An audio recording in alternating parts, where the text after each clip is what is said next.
મેષ રાશિની વાત કરીએ તો અલય અક્ષર છે મેષ રાશિના. ધંધાની અંદર કોઈ પણ મહત્વના કાર્ય થાય તેવી સંભાવનાઓ આજના દિવસ માટે મેષ રાશિના જાતકોને બની રહી છે. યાત્રામાં કદાચ વિઘ્નના યોગ પણ બની શકે છે. જીવનસાથી સાથે થોડો મતભેદ રહેશે અને મહત્વાકાંક્ષાની પૂર્તિ માટે સારામાં સારો અવસર મળશે. તો ગણપતિ દાદાની કૃપા છે, આનાથી વધારે શું જોઈએ ભાઈ? હવે વાત કરીએ વૃષભ રાશિની. અક્ષર બહુ છે.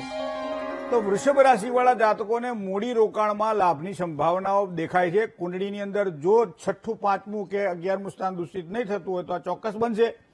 કૌટુંબિક કાર્યોમાં કદાચ કોઈ સારા વિશેષ યોગ બને એવા પણ દેખાઈ રહ્યા છે કુંડળીના પ્રમાણે. આત્મવિશ્વાસમાં વધારો થાય. યાત્રા અને કોઈ પણ તણાવ ભર્યા વાતાવરણમાં તો આનાથી દૂર રહેવું થોડું, જેના કારણે આપણને લાભ થાય. મિથુન રાશિ. ક, છ અને ખ અક્ષરવાળા જાતકો મિથુન રાશિના જાતકો છે. વાહનથી સંભાળવું પડશે અને કાર્યક્ષેત્રની અંદર એક સામાન્ય વિઘ્નો પણ આવી શકે છે. રોકાણવાળા કાર્યથી બચવું પડશે આજે. બને ત્યાં સુધી માતાના આશીર્વાદ લઈને બહાર નીકળો તમે, જેનાથી માતાના આશીર્વાદ દ્વારા તમારા અધૂરા કાર્ય પણ પૂરા થઈ શકે. આવા યોગ પણ દેખાઈ રહ્યા છે. જય ગણેશ. મિત્રો, રાશિની વાત કરીએ કર્કની, તો અક્ષર જેના ડ અને અ છે. તો કર્ક રાશિવાળા જાતકોને કોઈ સારા કાર્યની અંદર સમય પસાર થાય તેવા યોગ દેખાઈ રહ્યા છે. રોગ, ઋણ અને વિવાદ આ 3થી બચવું રહેશે. તો એને મતલબ ઓછું બોલવાનું રાખો. રોગ થાય એવું ખાવું નહીં અને દેવું થાય તેવું કામ કરવું નહીં. સામાજિક કાર્યની અંદર પ્રવાસના યોગ બની રહ્યા છે. સંતાનના કાર્યમાં સફળતા સારી મળે તો આજનો દિવસ તમારા માટે આ પ્રમાણે સારો દેખાય છે. હવે સિંહ રાશિની વાત કરીએ તો મ અને ટ જેના અક્ષર છે. તો સિંહ રાશિવાળા જાતકોને ખાનપાનમાં થોડી સાવધાની રાખવી પડશે. કાર્યક્ષેત્રમાં થોડા પરિવર્તનના યોગ પણ દેખાઈ રહ્યા છે. વેપારમાં ભાગીદારીથી લાભ થાય. સારા કાર્યો માટે યાત્રાના યોગ પણ સંભવ છે આજના દિવસ માટે. તો નજીકની નાનકડી યાત્રાઓ તમને લાભ કરાવડાવશે. વાત કરીએ કન્યા રાશિની. પ, ઠ અને ણ જેના અક્ષર છે એવા કન્યા રાશિના જાતકો માટે જીવનસાથી સાથે કદાચ થોડો તણાવ રહે તેવી શક્યતા છે. પણ આ બધા તણાવો રહે છે એના મૂળ કારણ ગુસ્સા હોય છે. તો ગુસ્સા ઉપર સંયમ રાખવો એ જરૂરી છે. બીજું, વિવાદિત કાર્યમાં લાભની સંભાવનાઓ છે. એનો મતલબ વિવાદ કરવો એવું જરૂરી નથી. હા, સગા સંબંધીઓનો લાભ ચોક્કસ તમને આજે પ્રાપ્ત થશે. જય ગણેશ. ર અને ત જેના અક્ષર છે.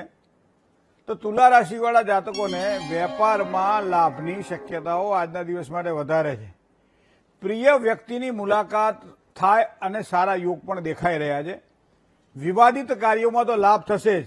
મૂડીરોકાણમાં પણ લાભની શક્યતાઓ વધી રહી છે. આજનો દિવસ તમારા માટે આ પ્રમાણે સારો છે. વૃશ્ચિક રાશિ. ન અને ય જેના અક્ષર છે એવા વૃશ્ચિક રાશિવાળા જાતકો માટે કુટુંબ વેપારમાં થોડો મતભેદ રહે તેવી શક્યતા હશે. તો કૌટુંબિક કાર્યમાં વેપાર જેની સાથે કરવાનો હોય એવા વ્યક્તિઓ સાથે સાવધાનીથી કામકાજ કરવું. પ્રવાસથી શત્રુઓ પરાસ્ત થાય. તમારા પ્રભાવથી એવા પણ સારા યોગ બની રહ્યા છે. ભાગીદારીવાળા કામકાજમાં લાભ મળે. સંતાન પક્ષે ચિંતાઓ દૂર થાય. આનાથી વધારે સારું શું જોઈએ? ધન રાશિ. ભ, ધ, ફ અને ઢ જેના અક્ષર છે એવા જાતકો માટે નવા પરિચયથી લાભની શક્યતાઓ પ્રબળ બને છે. માતૃપક્ષે આર્થિક મદદ મળે છે. આજનો દિવસ તમારા માટે માતાના આશીર્વાદ માટે ખૂબ સારો છે. વાહન ચલાવવાનું હોય ત્યારે થોડું ધ્યાનથી ચલાવો.